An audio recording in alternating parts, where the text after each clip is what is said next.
మనం వెళ్ళాలనుకుంటే కుదరదు, ఆయన దర్శనం ఇవ్వాలనుకుంటేనే కుదురుతుంది. ఎంతోమంది వెళ్ళి దర్శనం కాకుండా కూడా తిరిగి వచ్చి ఉంటారు.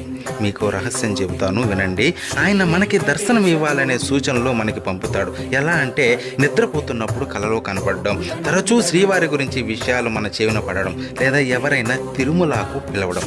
ఈ విధమైన సంకేతాలు కనబడితే వెంటనే బయలుదేరండి కొండకి.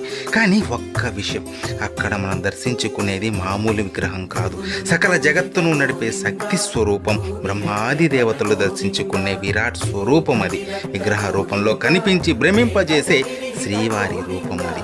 చక్రవర్తులు, సామంతులు ఆయన దర్శనం కోసం బంగారు వాకిలి ముందు పడిగాపులు కాశారు.